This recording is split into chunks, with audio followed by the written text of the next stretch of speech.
tapi juga sehat ya. Saya tuh seneng dengan produk NenoShop yang ada di situ ya, karena produk yang luar biasa. Inilah produk andalan dari ibu saya.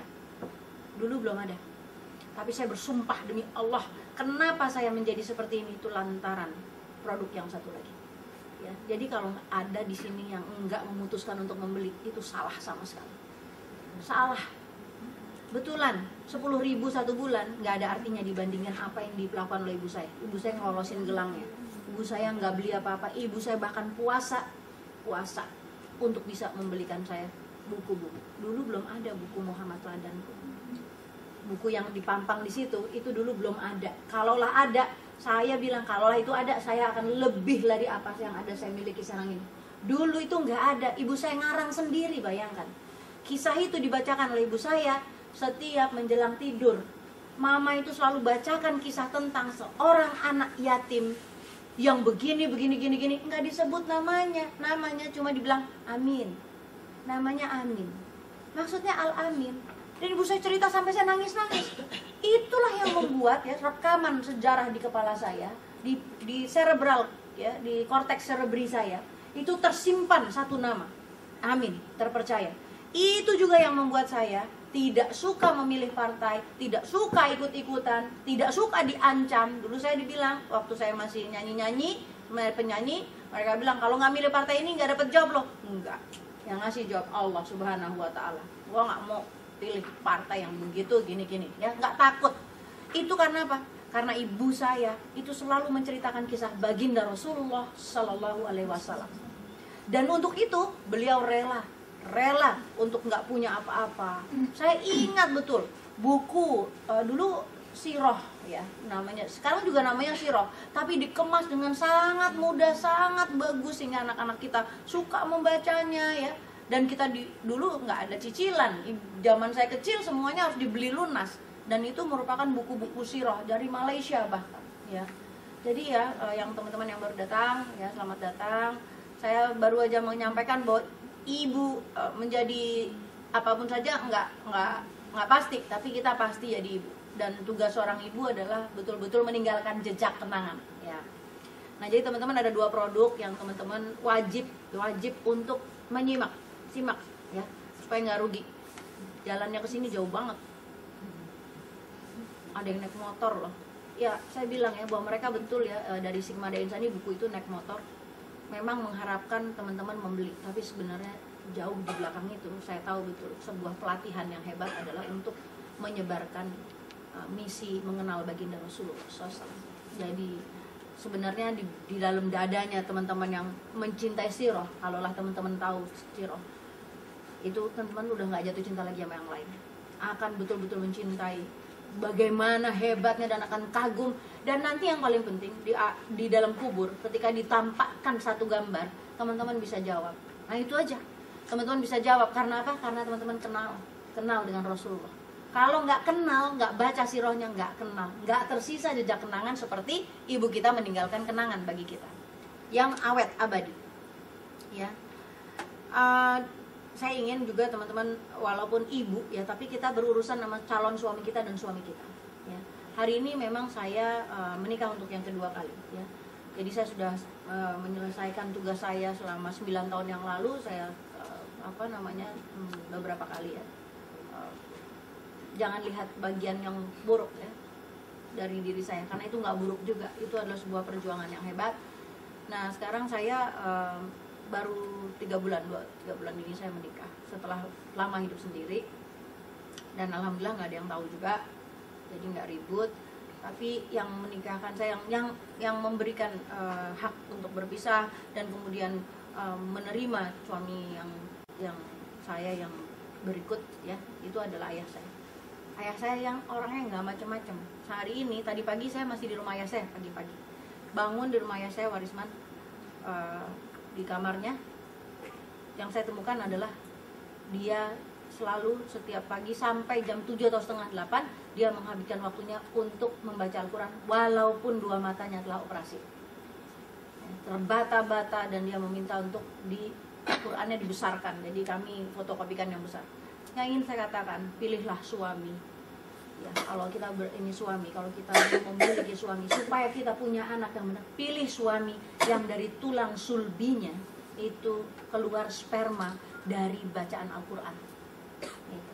Suami yang suka membaca dan mentadabburi Al-Quran, suami yang mau menyelesaikan masalah dengan Al-Quran, suami yang mau dibimbing Al-Quran. Nah itu.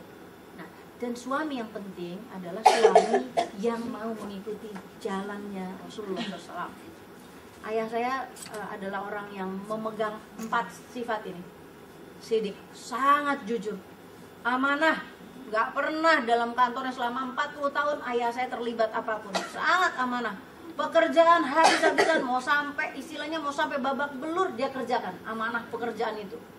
Ya, Fatonah, saya sangat cerdas, dia mengajar dan banyak murid-muridnya sudah jadi direktur. Satu aja yang beliau nggak sempat lakukan adalah tabligh ya, tabligh secara agama ya. Tapi beliau menyampaikannya kepada kami berupa nilai. Jadi yang ingin saya katakan, cari suami yang memiliki pegangan nilai. Jangan suami yang terombang ambing, jangan suami yang pelin-pelan, jangan suami yang nggak punya nilai gitu. Teman-teman harus memperhatikan, karena dari benih suami kita akan keluar tuh anak-anak kita yang bagaimana. Kalau makannya aja jelek, perutnya isinya haram halal nggak jelas, sikapnya pelin-pelan ya, acceptable sama semua hal ya, nggak punya fanatisme terhadap agama dan hari akhirat, aduh udah deh, nanti anaknya kualitasnya lebih buruk lagi gitu. Nah, alhamdulillah ya, saya memiliki saya bilang kalau saya kasih contoh anak saya, tolong dilihat secara objektif saja, karena saya juga mendidik anak-anak yang lain ya.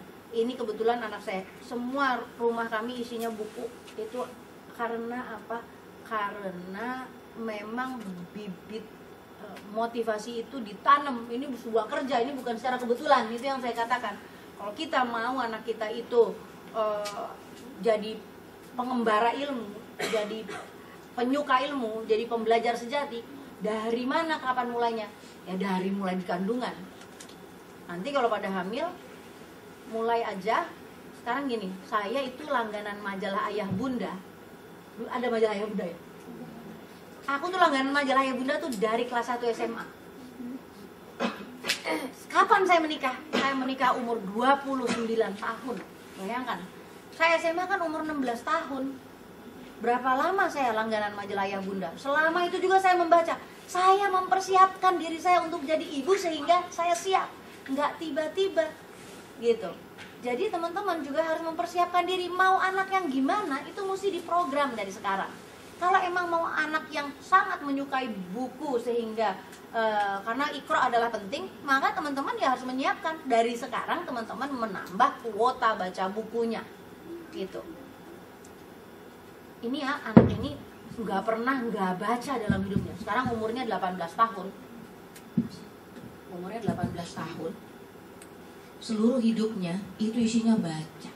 Jadi saya tuh kalau ngelihat dia itu terheran-heran sama buku bacaannya. Ini namanya Givari ini ya. Sekarang dialah yang menjadi pemilik Nenotur, perjalanan Nenotur. Saya percaya betul sama dia. Dia sangat cerdas. Dia biasa diajak ngomong apa aja. Bayangin waktu saya mau saya udah sampai kepada keputusan waktu itu saya mau pisah dengan ayah mereka, dan ayah mereka juga sudah pertama sih nggak terima dan seterusnya, tapi karena lama-lama dia lihat juga nggak worth it ya untuk melanjutkan, dia bilang jangan khawatir, di zaman Abbasiyah coba bayangin, referensinya tuh di zaman Abbasiyah yang saya nggak tahu di zaman Abbasiyah kayak apa. Dia bilang, Bunda, di zaman Abbasiyah wanita-wanita itu begini sampai begini. Dia yang jelasin sama saya. Jadi dia banyak sekali baca buku sampai sedikit banyak perbandingan hadis dia lakukan sendiri. Jadi gitu teman-teman, harus punya rancangan ya. Mau jadi motivasi seperti apa? Dari bayi tuh udah dikasih bacaan buku.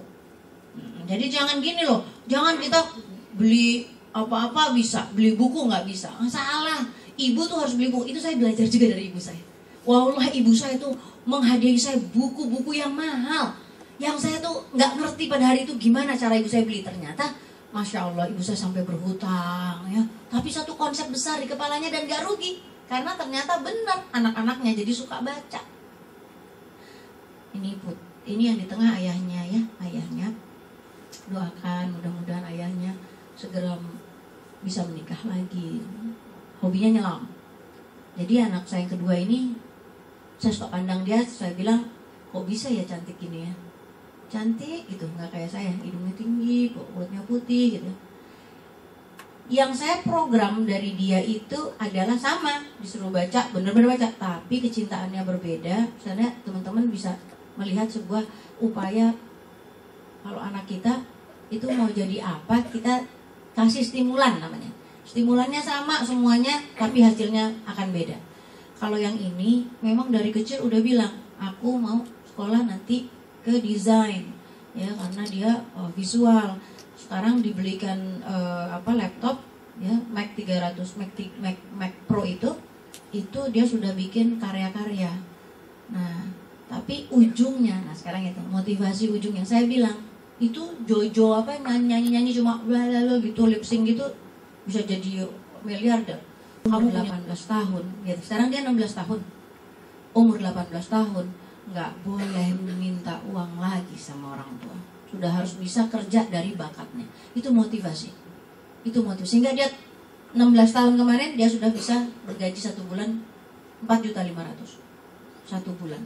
Gedean anak saya gajinya. Iya. Motivasi. Jadi dari mulai dini kita, tapi nggak boleh maksa. Kita hanya memotivasi aja, nggak boleh maksa. Ya, kalau maksa stres anak kita. Gitu. Stres kecil nggak apa-apa, tapi jangan stres besar. Nah, ini yang namanya yang ketiga ya. Saya ingin katakan bahwa kita juga jadi inspirasi untuk anak kita itu dengan cara kita ngomongin itu terus. Karena ibu dari segala ilmu adalah pengulangan.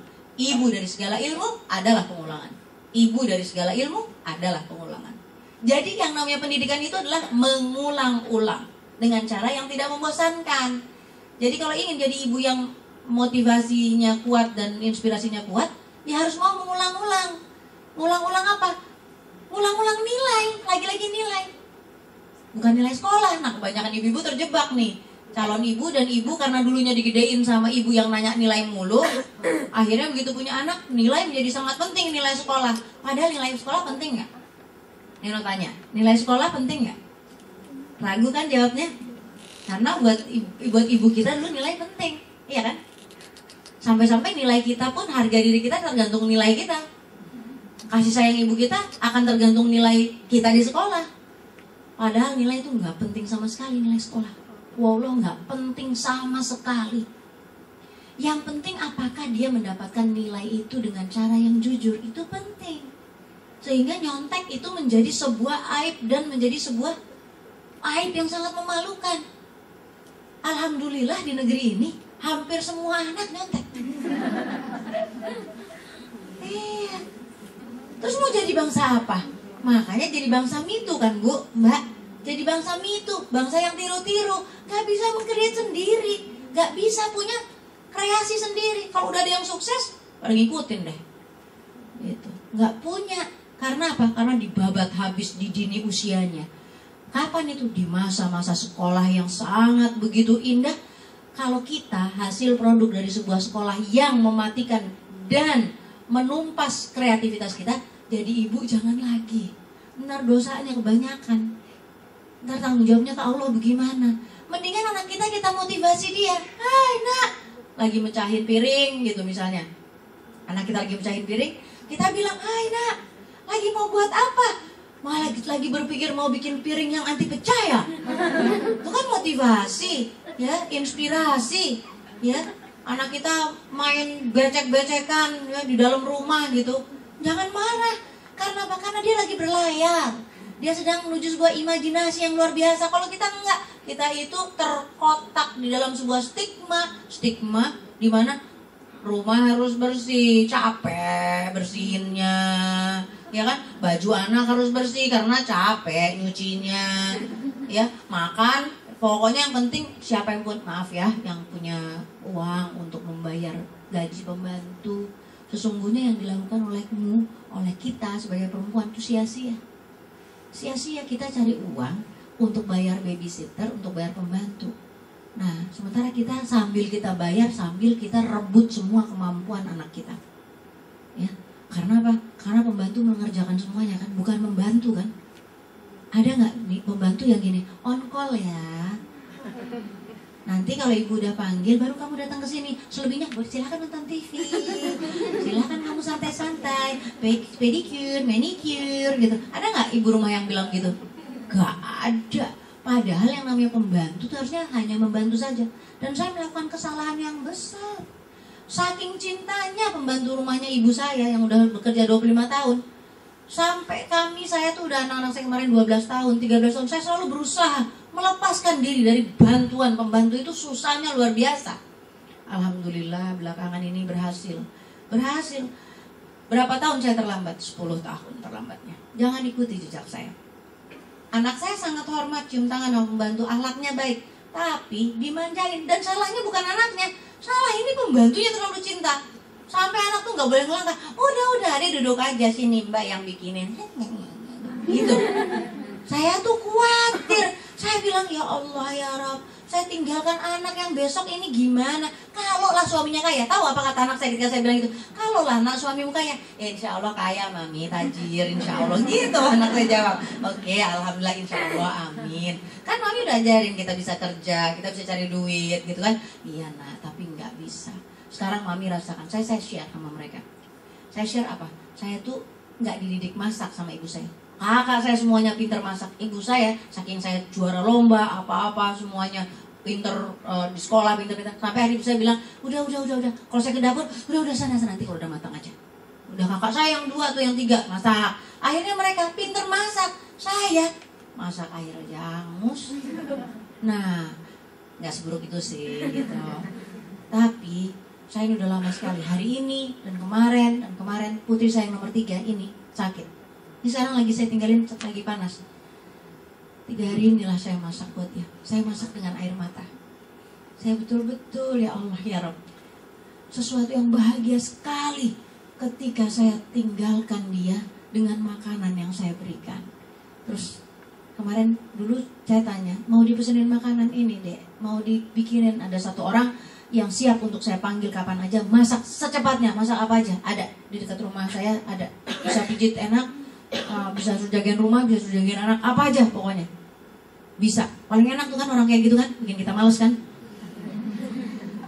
Saya bilang, Mbak Ratmi ya, panggil Mbak Ratmi ya gitu. Terus anak saya, pesenin makanan ya di Bazar Madinah ya, sambil lemes badannya panas. Terus akhirnya saya bilang, mami aduk-aduk ya. Dia diam.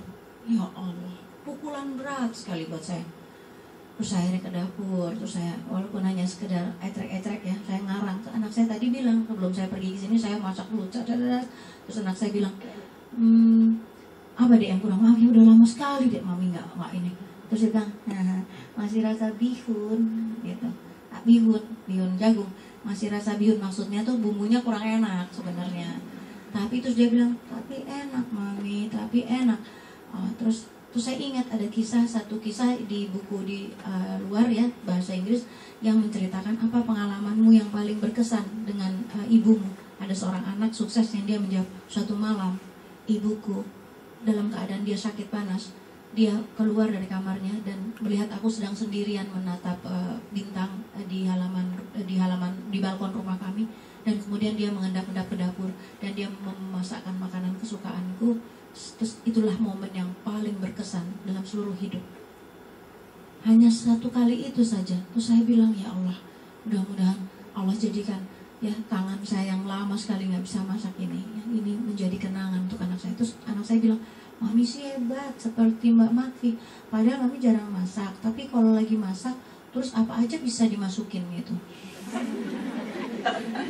Itu bukan sindiran, itu pujian. Tapi saya dalam hati saya gini, iya ya nggak cocok ya itu sama itu ya gitu. Tapi saya mau bilang bahwa kita meninggalkan kenangan. Saya cerita-cerita seperti ini tuh kedengarannya seperti sepele ya, tapi nggak sepele, karena hati anak kita tuh terbuat dari dawai-dawai yang sangat halus. Jadi nggak perlu ngomong keras sama anak kita, nggak perlu marah, nggak perlu kita habisi dia seperti ibu kita dulu menghabisi kita. Jangan ulangi lagi kesalahan ibu kita. Kita sama anak kita itu nggak boleh manjain, nggak boleh. Kita harus memberdirikan mereka. Tapi kita mesti menjadi seorang motivator dan menjadi inspirator yang terbaik untuk anak kita. Ya, karena kita tempat pulang. Besok kita nggak tahu. Anak kita itu kawin sama siapa, kita nggak tahu. Kapan-kapan kita nggak tahu suaminya anak kita atau mantu kita dididik dengan cara bagaimana sama ibu bapaknya, kita nggak tahu. Biarkan kita menjadi tempat pulang yang damai buat anak kita, baik laki maupun perempuan, ya. Jadi itulah kesiapan untuk menjadi ibu, ya. Nah teman-teman, ada satu hal ya di dalam pendidikan pengasuhan, ya, yang mungkin teman-teman harus sadari betul hal ini. Kalau kau gunakan cara-cara yang baik, maka otak anakmu akan sangat subur, seperti sebuah pohon yang jadi ini gambarnya putri saya yang kedua, ya, Makfira.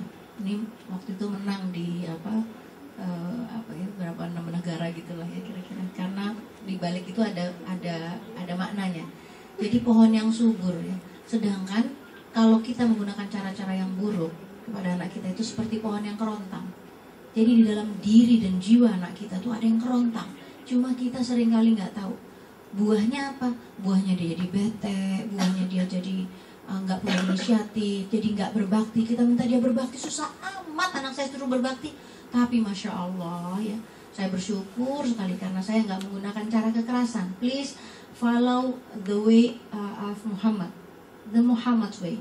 Tolong sekali.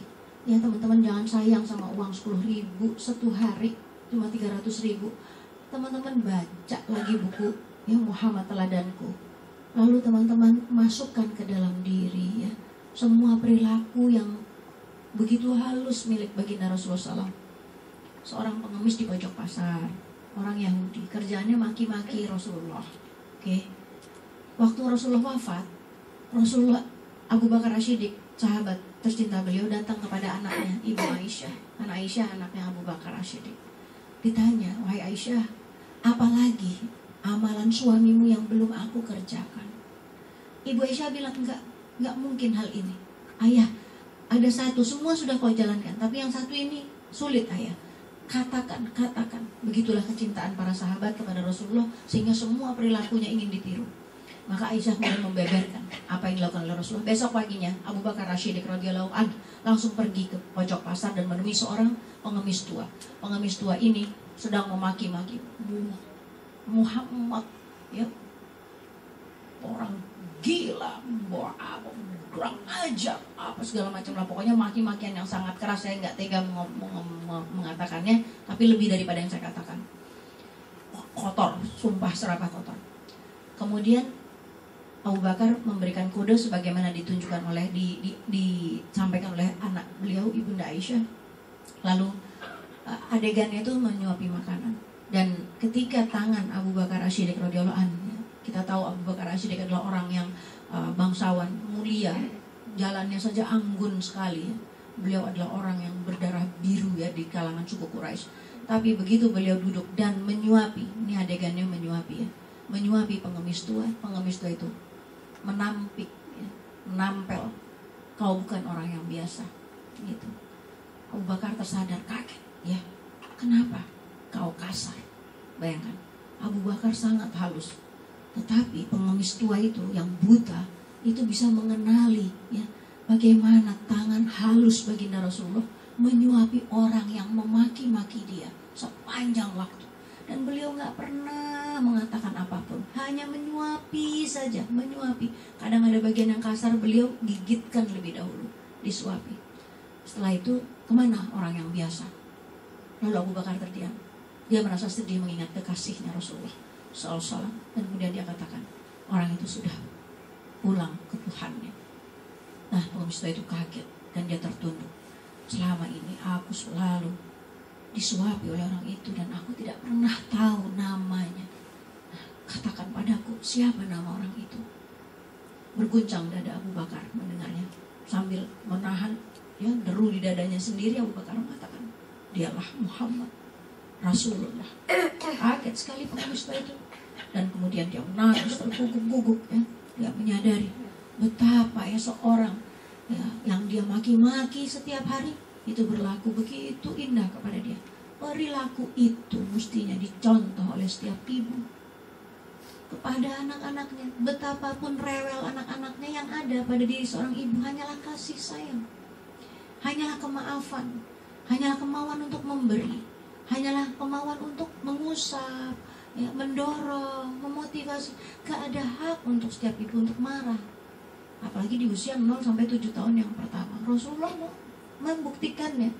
Beliau memperlakukan bukan anak, orang yang sudah tua. Dan apa akibatnya? Apa hasilnya? Pengemis tua Yahudi masuk Islam dengan rela. Anak kita, jika kita perlakukan dia dengan hati-hati, dengan penghargaan, dia akan dengan rela berbakti sama kita. Gak usah kita, istilahnya kita nasehatin panjang lebar, gak usah. Dia akan datang dengan kita dengan menyerah. Dia akan menunjukkan baktinya kepada kita. Tapi itu semua datang dari hati yang siap, hati yang jernih, hati yang mau dididik oleh Allah Rabb Azza wa Jalla, hati yang mau meninggalkan ya urusan-urusan yang tidak penting, lalu menomorsatukan hal-hal yang penting.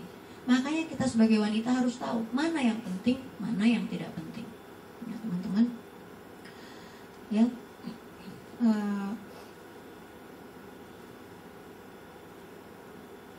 Ada hal yang penting di dalam kita memberikan kepada anak kita itu nasib atau masa depan yang lebih baik. Setiap ibu harus memberikan nutrisi terbaik. Ya. Maafkan Neno kalau Neno sarankan begitu punya anak, dan nanti kalau hamil masih kerja nggak apa-apa. Tapi begitu udah menyusui, berhentilah bekerja, susui anakmu. Sebab itu nutrisi yang terbaik di pagi harinya. Kejahatan yang paling besar adalah tidak menyusui anak-anak, bayi-bayinya, sehingga digantikan dengan bayi sapi. Kita kan nggak tahu sapinya stres, sapinya makan apa, anak kita. Jadi saya ini termasuk orang yang nekat, ya, nekat karena saya bilang juga sama adik saya sekolah di Swiss. Saya bilang, kau jahat kalau kau ambil susu anakmu, kau jatuh nggak kasih nutrisi yang terbaik sama dia. Terus dia berhenti kerja, dia bilang, kami makan apa? Makan garam. Saya bilang, makan garam, makanlah seadanya. Makanlah dari rezeki suamimu dan syukurilah, niscaya nanti Allah akan tambahkan. Sekarang di antara keluarga dia paling kaya. Kemarin jalan-jalan, kalau jalan-jalan bukan ke ini, bukan ke apa, Puri apa mall gitu, bukan juga ke Bali, bukan cuma ke Bali, dia jalan-jalan keliling dunia. Hanya beberapa tahun lalu saja, ya, adik saya itu sekarang dia punya apartemen, dia punya lahan, dia punya euro, dia punya dollars, dia punya suami yang semua harta suaminya ini yang mengagumkan, ya. Kalau orang mengikuti jalannya Allah, Allah balas, Allah balas, Allah balas. Semua harta suaminya atas nama dia. Suaminya bilang, Mbak, aku kalau ninggalin adik Mbak, aku bawa baju doang. Ya, semua atas nama Tanti. Mas adik saya Tanti. Tapi apa dia berkorban? Di pagi hari dia berkorban. Dia lepaskan mimpinya, walaupun dia sekolah tinggi, dia bilang, enggak, kau susui anakmu. Percaya sama Allah. 2 tahun itu perintah Allah masalahnya. Goncang sebentar ekonominya, goncang, ya. Tapi habis itu Allah. Kita doakan suami, doakan. Rizkimu, kata saya, rizkimu akan mengalir lewat suamimu. Nah, jadi berikan nutrisi terbaik. Juga ketika engkau hamil, wahai remaja-remaja, wahai putri-putri, wahai gadis-gadis muda, wahai wanita muda, jangan engkau makan yang berasal dari pabrik. Makanlah yang segar-segar, makanlah yang tidak tersentuh oleh penyedap, pengawet, pewarna, pemutih. Dan bagi ibu yang hamil, jangan menyentuh gula, jangan menyentuh mentega, jangan menyentuh terigu, ya, yang suka makan mie, suka makan roti, tinggalkan. Roti hanya boleh misalnya roti gandum. Banyak sekali kerusakan otak anak kita yang diakibatkan oleh salah makan. Nanti equalnya adalah makan jelek, perilaku jelek. Itu aja. Kalau makannya bagus, perilaku bagus. Itu rumusan internasional, bukan Neno yang bikin. Nah, teman-teman, kalau mau perilaku kita lebih baik, coba deh. Kan kita pengen anak kita baik.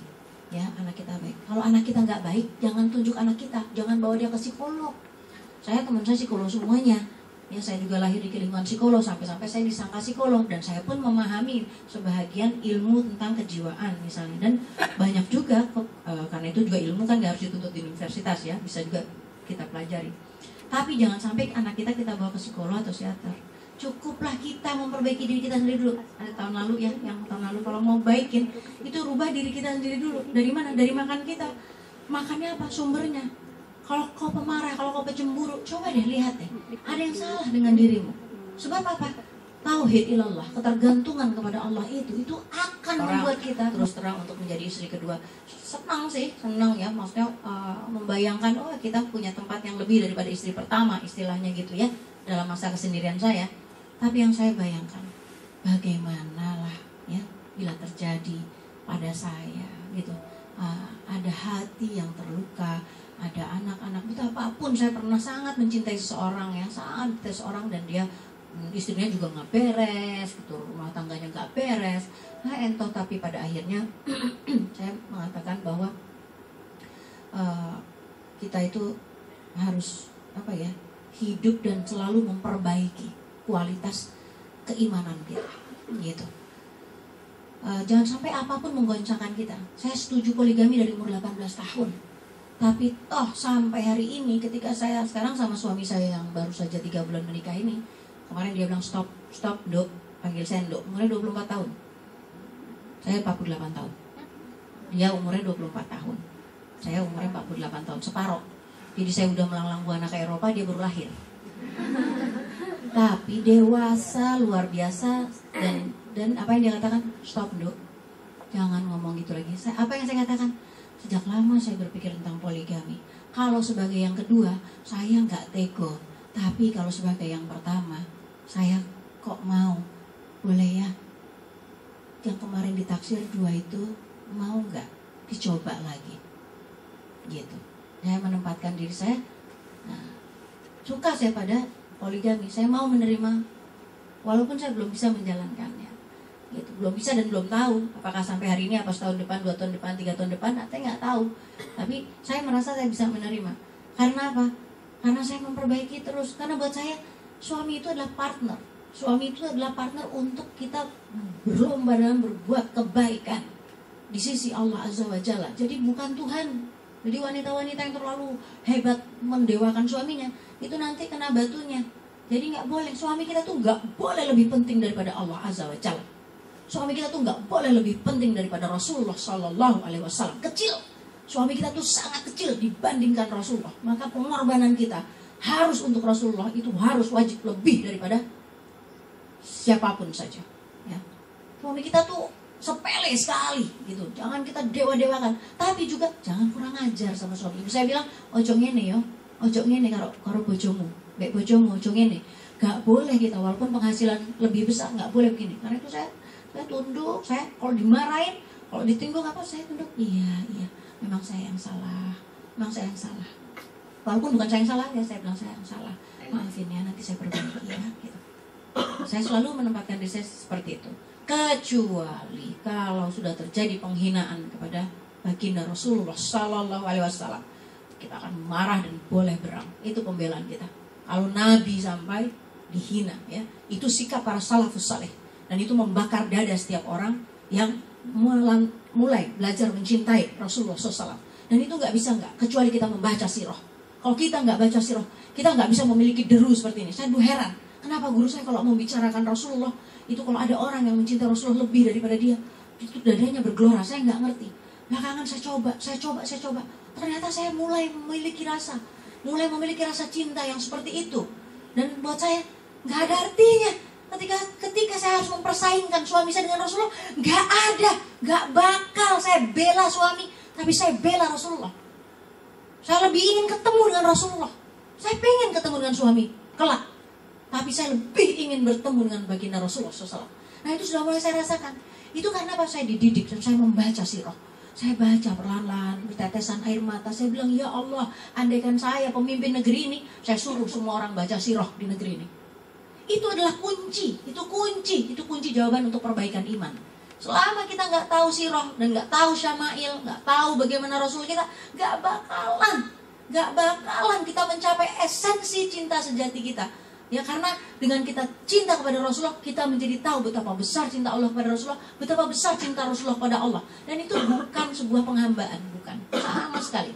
Ya, kadang-kadang agama lain itu menganggap seperti itu. Tapi kalau kita kenal, kita akan tahu the essence of love. Ya, dan itu indah sekali. Itu indah karena apa? Akhirnya kita nggak melihat kematian itu menakutkan. Kematian itu indah. Saya mempersiapkan kain kafan sejak saya berusia 26 tahun. Saya sudah siapkan kain kafan.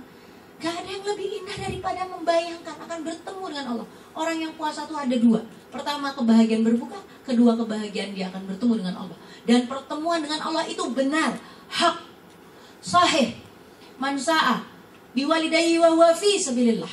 Man sa'a binafsi wa huwa fi sabilillah. Man sa'a li'iyalihi wa huwa fi sabilillah. Laki-laki dan perempuan yang bekerja dan dia kemudian memberi makan pada dirinya supaya tidak aniaya, supaya tidak melacur, supaya tidak berdusta, supaya tidak berbohong, supaya tidak melakukan penyimpangan-penyimpangan. Orang yang bekerja laki dan perempuan, yang dia mau ngasih makan bapaknya, ibunya, atau saudara-saudaranya. Orang yang bekerja laki atau perempuan, yang memberi makan lingkungan sekitarnya, wa huwa fi sabilillah. Maka jatah dia adalah sabilillah. Sabilillah itu adalah senilai dengan orang yang syahid di jalan Allah. Maka tempatnya adalah di bawah arash, di istana kaca yang luar biasa. Dia akan menunggu haknya untuk terbang ke istananya kelak di surga. Belum di istana, tapi di bawah aras menunggu saat akan diterbangkan, dipindahkan ke istana di surganya kelak. Tapi setiap saat, kapan saja engkau mau melihat rumahmu di surga, Allah perkenankan. Dan akan bertemu dengan Allah setiap pagi dan setiap petang, sehari 2 kali. Dan jangan takut kalau ketika kita masih miskin, karena orang miskin itu setengah tahun lebih dulu masuk surganya daripada orang kaya. Setengah tahun akhirat berarti 500.000 tahun waktu dunia. Jadi nggak ada alasan untuk kita tidak mencintai Allah dan Rasulnya, ya. Apalagi hanya dengan cara mendidik diri kita untuk mau membaca, untuk mau memiliki buku, ya. Baik teman-teman sekalian, kayaknya udah lewat 10 ya. Kita buka tanya jawab. Sebelum buka tanya jawab, ini ada orientasi duniawi akhirati, itu termasuk di dalamnya ya, kesepakatan suami istri nanti. Dan pemahaman perbedaan laki perempuan nggak bisa kita bicarakan, tapi intinya adalah Allah menciptakan kita itu nggak setara. Nggak usah gender-genderan, salah. Saya suka dikritik, Neno jangan terlalu keras kalau bilang gender itu salah ya. Tapi sebenarnya wanita dan laki-laki itu adalah harmonis saja, nggak perlu setara. Karena kalau setara nanti akhirnya akan ada tinju perempuan, ya, hal-hal yang sebetulnya bertentangan dengan fitrah ya. Kita sendiri nggak seneng kok. Tapi sebagai ibu yang punya motivasi dan punya inspirasi, kita harus sepakat bahwa ada tujuan. Kentucky, ya kita sepakat semua dari hulu sampai ke hilir kita nggak makan Kentucky. Terus kita nggak apa misalnya, atau kita apa? Caranya tuh mesti disepakati. Ada tujuannya ya. Jangan cuma tujuannya sampai menjadi sarjana, tapi tujuannya untuk menjadi putra putri akhirat ya. Karena itu yang penting. Dan yang berikutnya adalah kita jangan lupa kalau udah jadi ibu kita harus punya evaluasi, bertemu sama anak seminggu sekali nanti ya. Kalau saya, pertanyaan saya apa? Coach, tolong halo. Saya bilang sama 3 anak saya, kumpul semuanya di meja makan. Yes ma, itu apa dosanya dikit. Tapi habis itu peluk-pelukan, cium-cium, semua anak cium kaki. Jadi kalau kita mau mengevaluasi diri kita, anak kita juga kelak akan adil kepada dirinya ya. Nah itu teman-teman, ya banyak masalah karena apa? Selintas aja, banyak masalah kepada generasi kita yang berikut nanti ya. Ini persoalannya nanti bagaimana kita memilihkan teknologi yang ramah otak agar mereka tidak menjadi seperti ini ya, tidak menjadi seperti ini. Dan kita betul-betul mengakhirkan dan mengawalkan dan mengakhirkan hidup anak kita sebagai orang yang cerdas ya. Jadi penuhilah diri anak kita dengan kecerdasan yang dibutuhkan. Jadi kecerdasan itu emosional, spiritual, intelektual, dan syukur. Apa itu orang yang sabar? Orang yang sabar yang menjalankan ketaatan, yang meninggalkan larangan, dan bersabar terhadap bisa menahan musibah atau apapun saja. Ya ketusuk duri, latih aja diri kita untuk bisa menerima mengelola musibah. Yang kedua, orang yang syukur. Apakah orang yang syukur? Orang yang syukur adalah orang yang, karena apa? Dia belajar dari kita. Mulai sekarang di bulan Ramadan ini, yuk kita apa saja yang nggak enak dibuat positif. Jadi sehingga kita mencari side yang lain, ya, cara untuk melihat cara pandang yang berbeda, sehingga kita menjadi orang yang positif. Saya dapat SMS yang menarik sekali. Apakah satu helai daun dapat menghancurkan dunia? Ternyata bisa. anak kita nggak bisa melihat kebaikan orang lain, yang ada hanya buruk saja. Kita hanya akan mengatakan, aduh benar malang ya nasib gua. Hanya karena satu daun maka kita bisa, dunia bisa tidak nampak sama sekali. Ya, perbandingannya sebuah metafor yang baik, bagus sekali ya. Tinggal kita terus bersangka baik kepada Allah, mobil kita hilang. Senyum dulu ya, nangis urusan belakang, senyum dulu aja. Wah, mama sekarang udah jadi orang. Sesi tanya jawab, kita beri kesempatan untuk 3 orang penanya. Silahkan. Bunda Demo, saya mau tanya, kalau ada 7 tahun, iya, kedengeran kok. itu kalau tidak sholat kan kita boleh Pukul. cambuknya ya Kamu hukum kayak gitu. Maksudnya menghukum lah apa. Nah, terus kalau dalam hal soal berpuasa Ramadan itu gimana? baik. Saya jawab. Langsung ya, Terima kasih. 0 sampai 7 bimbingan. Jadi ketika anak kita melakukan kesalahan, kita bilang itu tidak benar. Lepas tanganmu dari sana, stop berbuat itu, tapi bukan seperti itu. Beda, kita hanya tegas saja. Tidak bisa melakukan itu, tidak boleh, tidak patut, dengar, stop. Itu tegas, bukan marah. Ya, sampai 7 tahun kita selamatkan otaknya. Bulan Ramadan dan peperangan terbanyak di bulan Ramadan. Terus bayangin, tuh capek. Udah pernah perang belum? Macul aja capek banget. Aku mau nanam pohon di depan rumahku, macul gini-gini. Ya Allah, gimana perang honda? Maculin batu, perang honda. Perut Rasulullah sampai lapar, sampai 3 hari ya nggak makan, nggak terisi makanan, masih mecahin batu terus-menerus karena membuat parit honda. Ya Allah ya Rob, maka kita tuh cinta kepada Rasul kita karena beliau itu mulia di atas mulia ya. Gitu. Nah itu penggantinya, jadi konsekuensinya. Konsekuensi bilangin jangan hukuman. Konsekuensinya yang positif. Gini, misalnya dia punya adik. Jadi gini, kalau kakak nggak sholat tepat waktu, mama, umi, ini, nih konsekuensinya. Bilangnya konsekuensinya. Bacain cerita buat adik. Kan konsekuensinya positif. Bacain buku ini 3 halaman ya untuk adik. Kan sambil dia dengan baca juga kan. Nah, jadi konsekuensi itu yang positif. Enak gak konsekuensi gitu? Kita misalnya nih sama suami kita, siapa yang punya suami siapa? Misalnya, kamu habisin uang belanja setengah bulan sudah habis. Konsekuensinya adalah kamu pilihkan ya bahan-bahan makanan yang terbaik ya, ke supermarket. Enak kan? Jadi konsekuensi itu harus juga sesuatu yang menyenangkan gitu, sehingga dia senang melakukan konsekuensi itu, nggak berat ya.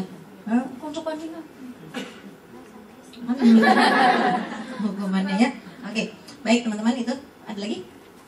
Nanya kedua. Bagaimana cara kita memotivasi anak kita, khususnya yang baru masuk ke sekolah, agar dia punya kepercayaan diri untuk berani ditinggal, berani tampil di depan. Umur? Iya, ini juga yang saya tanyakan, berapa usia ideal seorang anak masuk ke sekolah formal, walaupun ke misalnya 7 pengajian, tahun. sekolah preschool itu? Iya, jadi kalau memasukkan anak ke preschool, ke PAUD, itu hanyalah terus kita jadi ngitung kan, argo kita jalan terus. Tapi kalau buat penumbuhan anak kita, argonya dihentikan dulu. Karena hati anak kita itu sangat baik kalau dia belajar dalam keadaan senang. Misalnya nih, ke sekolahnya itu jadi seminggu cuma sekali, harusnya seminggu 3 kali, tapi dia senang sekali. Itu lebih baik, gak usah paksa. Kapan dia siap? Dia akan menunjukkan kesiapannya sendiri. Rata-rata sekitar 7 tahun. Maka di bawah 7 tahun itu hanya latihan saja. Dia tuh masih senangnya sama kita. Maka itu kalau perempuan bekerja pulang, mau bagaimana caranya, mau push up dulu kek, mau apa kek, pokoknya segerin lagi. Karena anak kita butuh badan kita untuk ditempelin, untuk diajak main. Jangan baru pulang, sana mama, capek banget gitu. Jangan begitu, karena anak kita mainannya masih kita. Iya, kita taunya tuh pada ngaku kan tuh, pada begitu soalnya. Iya, emang pada begitu. Mulai sekarang harus rubah. Nggak ada gunanya aku lagi dari Depok ke sini jauh banget. Minta upah, upahnya tuh perubahan. Berubah dong, jangan gitu. Karena apa? Nanti disimpan kenangannya. Itu kenangan disimpan, wajah bete ibu, wajah lelah ibu gitu ya. Saya di kepala saya nggak ada wajah buruk ibu saya sama sekali, karena dia nggak pernah menunjukkan wajah buruk. Dia selalu, saya pernah satu hari mendapati dia tertawa-tawa. Masya Allah, padahal dia sedang menghadapi masalah yang sangat berat. Dan saya kemudian malah saya yang nangis. Ya Allah, ibu saya punya masalah seberat itu. Di depan anaknya dia masih ketawa. Kalau kita malah show sama anak kita, susahnya sedikit gitu. Biar anak kita, mama ini capek tahu, cari uang gitu, malah begitu. Anak kita jadi drama gitu kan. Kita minta dikasihanin sama anak kita, nggak boleh gitu ya. Berubah, harus berubah. Jadi kita harus menyiapkan diri kita, itu sangat indah. Karena sekolahannya masih kita. Ntar ba'da 7 tahun baru sekolahannya guru. Kalau sekarang di bawah 7 tahun sekolahannya kita. Ibu gurunya datang jam berapa? Jam 7.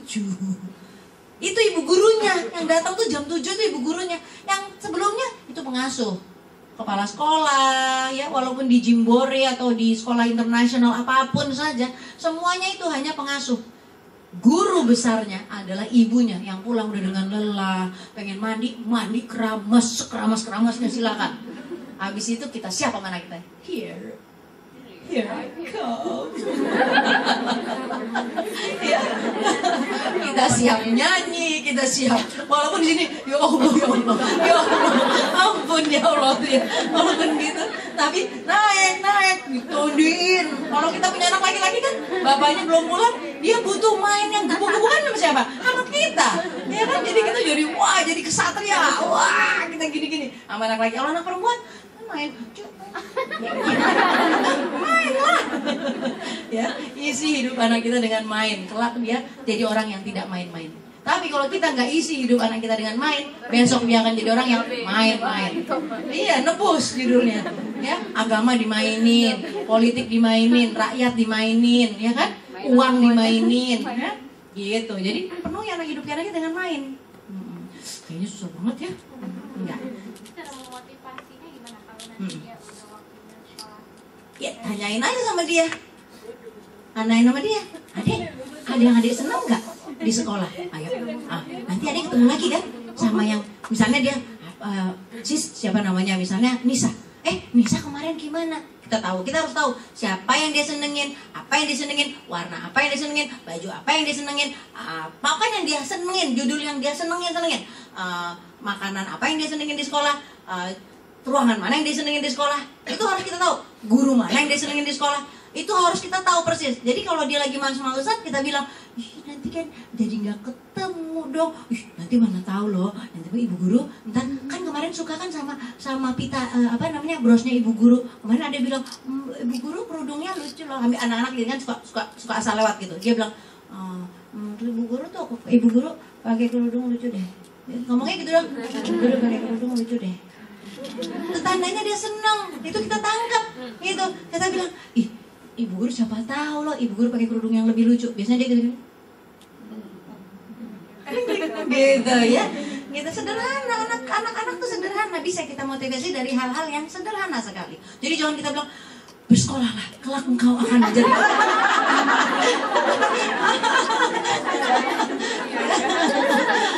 anaknya kalau ini lebay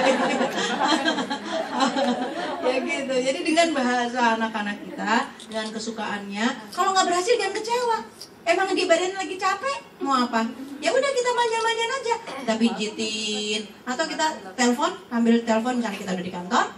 Nah kita bilang sama mbaknya, dia lagi malas sekolah ya. Oke, yuk kita baca, mama bacain ceritanya.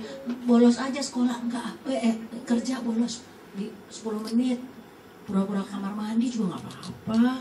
Demi anak kita 10 menit bawa buku baca.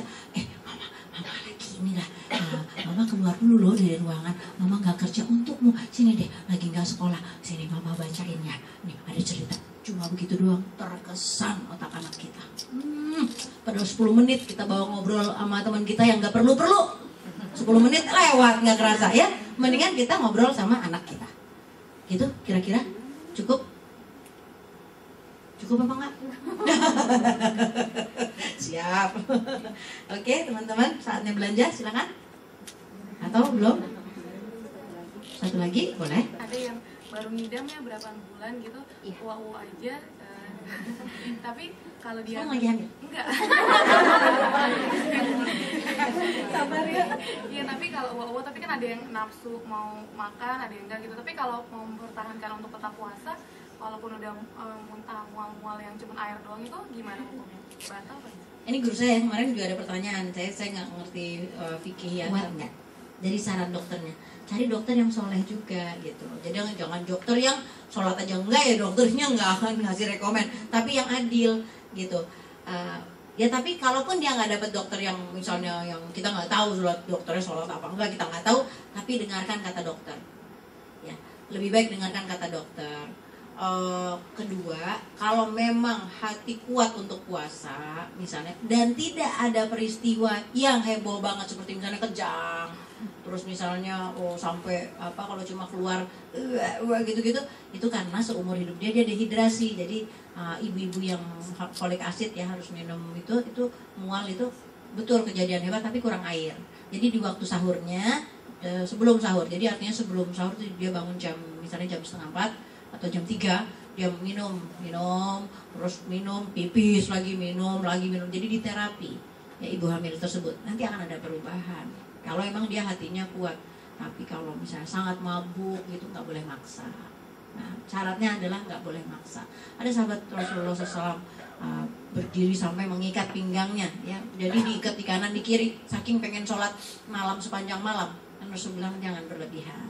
Biasa aja, kalau ngantuk tidur, kalau lapar makan, kalau pusing ya baring ya gitu. Jadi berikan hak aja, sewajarnya aja gitu. Tidak ada dosanya. Masalahnya kalau orang hamil itu boleh bayar fidyah. Jadi dia boleh puasa, dia boleh tidak puasa gitu. Sama kayak orang sakit ya, kalau sakitnya berat wajib bagi dia nggak puasa, wajib. Tapi kalau sakitnya misalnya sakit panu, butuh air, nggak wajib meninggalkan puasa. Ya,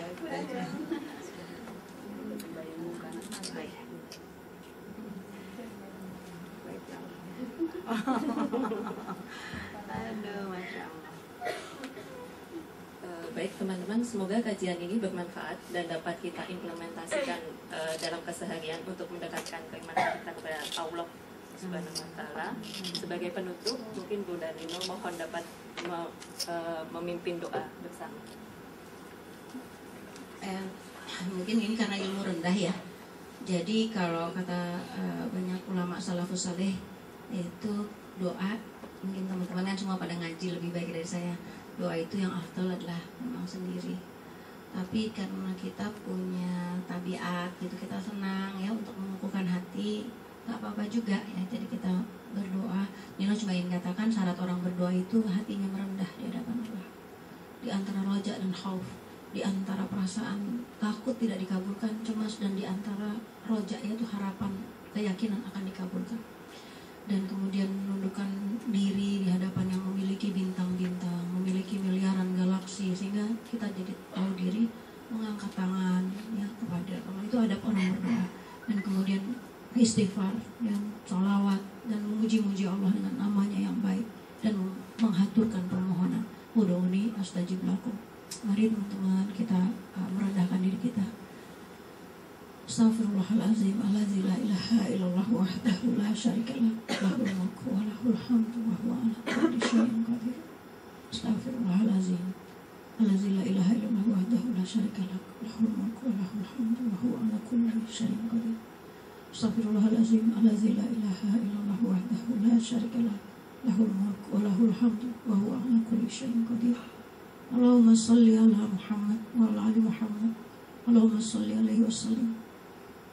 Ya Allah, ya Rahman, ya Rahim, ya Malik, ya Kudus, ya Salam, ya Mu'min, ya Muhammin, ya Aziz, ya Jabbar, ya Mutakabbir, ya Khaliq, ya Bari, ya Musawwir, ya Nafi, ya Ghani, ya Wali, ya Rafi, ya Ta'a, ya Mujib as-Sa'ilin, ya Ghafurur Rahim, ya Latifur Khabir, ya Sami'ul Basir, ya Wadud, ya Ghani, ya Razak, Ya Ahad, Ya Ahad, Ya Ahad, Ya Somad, Ya Somad, Ya Somad, Ya Zal Jalali wal Ikram.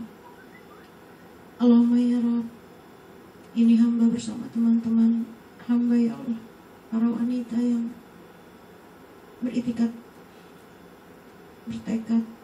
untuk menjadi ibu-ibu yang hebat, yang saleh, mendidik anak-anak dengan keadilan, dengan Al-Quranmu dan dengan hadis yang kau tinggalkan melalui Rasulmu ya Allah. Jadikanlah kami ibu-ibu dan calon-calon ibu kelak yang kau banggakan di dunia maupun di akhirat. Jadikanlah kami para ibu dan calon-calon ibu sebagai orang-orang yang mencintai anak-anak kami dengan ketulusan, memberikan cinta kami tanpa syarat. Menjadikanlah kami para ibu dan calon-calon ibu kelak dapat melahirkan anak-anak menjadi generasi yang lebih baik daripada yang ada hari ini. Ya Allah, tambahkanlah keimanan kami, kukuhkanlah ya mukhalibal qulubana, thabit qulubana ala dinik. Teguhkanlah hati kami atas agamamu sehingga kami bersemangat, berilmu, dan selalu tidak pernah berhenti untuk mencari tahu tentang agama ini ya Allah. Untuk kami ajarkan kembali kepada anak-anak kami tentang betapa Islam adalah agama, satu-satunya agama yang harus kami pegang hingga akhir hayat kami, dan tidak akan kami lepaskan dengan apapun tawaran, dengan apapun konsekuensi, dengan apapun akibat. Semoga Engkau merahmati seluruh umat Islam di seluruh permukaan bumi, dan semoga Engkau merahmati ya Allah di bulan penuh rahmat ini, di 10 hari di mana Engkau menurunkan rahmat-Mu. Percikanlah rahmat-Mu ya Allah ke dalam keluarga-keluarga kami, keluarga-keluarga besar kami, pada ayah-ayah dan ibu-ibu kami, bersaudara-saudara ayah-ayah dan ibu-ibu kami, bersaudara-saudara dari nenek-nenek dan kakek-kakek kami, kepada tetangga-tetangga kami, kepada guru-guru kami, dan kepada orang-orang yang berbuat baik kepada kami, orang-orang yang mencintai dan membenci kami karena Engkau, orang-orang yang bersahabat kepada kami dan bersaudara dengan kami karena Engkau, orang-orang yang meminjamkan pinjaman yang baik kepada kami, orang-orang yang selalu mendoakan kami. Ya Allah ya Rabb, berkahilah kami semua ya Allah, ummatan wahid. Jadikanlah kami umat yang satu dan pertemukanlah kami dengan Nabi-Mu. Allahumma ya Allah, terimalah puasa kami ya Allah ya Rabb. Allahumma innaka afuwun karim tuhibbul afwa fa'fu anna ya karim. Ya Allah ya Rabb, jadikanlah puasa bagi kami sebagai perisai kami. Jadikanlah bukan hanya haus dan lapar, tetapi jadikanlah kami dapat merubah omongan kami, dapat memberikan positif, kata-kata yang positif, hidup yang positif, pikiran yang positif. Arahkanlah hati kami agar selalu positif. Jadikanlah akhir hidup kami positif. Jadikanlah semua kerja kami bernilai positif. Jadikanlah iman kami ya Allah selalu terdorong oleh sebuah dorongan untuk selalu menghadirkan perilaku yang positif. Dan jadikanlah kami teladan agar menjadi positif bagi anak-anak dan lingkungan kami. Allahumma ya Allah ya Rabb, berikanlah kepada kami kesehatan karena puasa kami ini, dan berikanlah kesehatan kepada orang-orang yang sakit karena puasa ini, dan berikanlah kesehatan lahir dan batin kepada kami. Allahumma ya Allah ya Rabb, berikanlah kepada suami-suami kami ya Allah kekuatan untuk menjadi qawam di rumah tangga kami. Sinarilah hati mereka dengan kelembutan kepada diri kami dan anak-anak kami. Ya Allah ya Rabb, pancangkanlah di hati ayah anak-anak kami dan calon-calon ayah anak-anak kami kelak ya Allah. Pilihkanlah di antara laki-laki yang baik di muka bumi ini ya Allah, laki-laki yang saleh, yang takut kepadamu agar menjadi pasangan kami dan menjadi ayah dari anak-anak kami. Dan jadikanlah kami sebagai istri-istri yang qanitat, istri-istri yang taat karena Engkau ya Allah. Ya Allah ya Rabb, jadikanlah ya Allah di antara diri kami dan suami kami ikatan misaqon golizon yang kuat, dan didikan pada kami ya Allah Al-Quran dan hadis-Mu agar menjadi pegangan dan landasan dan petunjuk dan pedoman. Dan janganlah kami keluar dari sana. Duhai Allah ya Rabb, bersihkanlah isi perut kami ya Allah, bersihkanlah isi hati kami, dan bersihkanlah isi kepala kami ya Allah, sehingga kelak kami keluar menjadi orang-orang yang bertakwa dari puasa Ramadan ini. Duhai Allah ya Rabb, pertemukanlah kami dengan malam yang terbaik ya Allah. Ya Allah ya Rabb, begitu banyak kebusukan yang kami sembunyikan, begitu banyak nista dan dosa yang hanya Engkau yang tahu. Tapi di bulan Ramadan ini Engkau berjanji akan mengampuni, maka ampunilah. Tutupkan aib kami dan ampunilah ya Allah. Dan jadikanlah puasa kami sebagai penolong kami. Dan pertemukanlah kami ya Allah dengan malam Lailatul Qadar-Mu. Jadikanlah kami kuat berdiri di malam-malam ya Allah. Di sela-sela rasa lelah dan letih kami, jadikanlah mata kami tetap dapat ya Allah membaca Al-Quran. Dan jadikanlah ya Allah malam Lailatul Qadar menjadi hak, jadi rizki bagi kami. Allahumma ya Allah, yang Rahman, yang Rahim, yang sayangnya lebih daripada segala yang penyayang, yang Rahimnya ya Allah, Engkau titipkan di dalam diri kami, di dalam tubuh kami. Jadikanlah kami makhluk-makhluk yang paling penyayang kepada hamba-hambamu. Jadikanlah sedekah kami panjang. Jadikanlah kami suka memberi makan kepada orang miskin. Jadikanlah kami ikhlas ya Allah memberikan iftar di masjid-masjid dan di musola-musola. Dan balaskanlah ya Allah menjadi surgamu kelak. Ya Allah ya Rabb, di bulan Ramadan ini jadikan kami ikhlas untuk membuang ya Allah segala keburukan kami dan tidak mempertahankan keingkaran kami. Maka ya Allah ya Rabb, keluar dari Ramadan ini jadikanlah kami ya Allah sebagai kupu-kupu takwa, orang-orang yang telah berubah menjadi lebih baik. Minas zulumati ilan nur. Balaskanlah segala kebaikan guru-guru kami, orang tua kami. Rabbi ighfirli wa liwalidayya warhamhuma kama rabbayana shaghira. Rabbi ighfirli wa liwalidayya warhamhuma kama rabbayana shaghira. Rabbana la tuzigh qulubana ba'da idh hadaitana wa hab lana min ladunka rahmah innaka antal wahhab. Rabbana hab lana min azwajina wa dzurriyyatina qurrata a'yun waj'alna lil muttaqina imama. Ilahi ya Allah, anta maqsudi wa ridhaka matlubi. Atini mahabbatak wa ma'rifataka wa bikurbik. Allahumma anta rabbi la ilaha illa anta halaktani wa ana abduka wa ana ala ahdik wa wa'dika mastata'tu. A'udzu bika min syarri ma sana'tu. Abu'u laka bi ni'matika alayya wa abu'u bi zambi faghfirli ya Allah fa innahu la yaghfiru dzunuba illa anta. Ya Allah ya Rabb, Rabbana atina fid dunya hasanah wa fil akhirati hasanah wa qina adzabannar. Rabbana atina fid dunya hasanah wa fil akhirati hasanah wa qina adzabannar. Rabbana atina fid dunya hasanah wa fil akhirati hasanah wa qina adzabannar. Wa sallallahu ala anbiya'i wal mursalin wa ala alihi wa sahbihi ajma'in wa man wala wala haula wala quwwata illa billahil aliyil azim. Terima kasih teman-teman. Untuk teman-teman yang berminat terhadap produk Renal Shop dan buku-buku Muhammad Teladanku, silahkan bisa melihat dan berbelanja.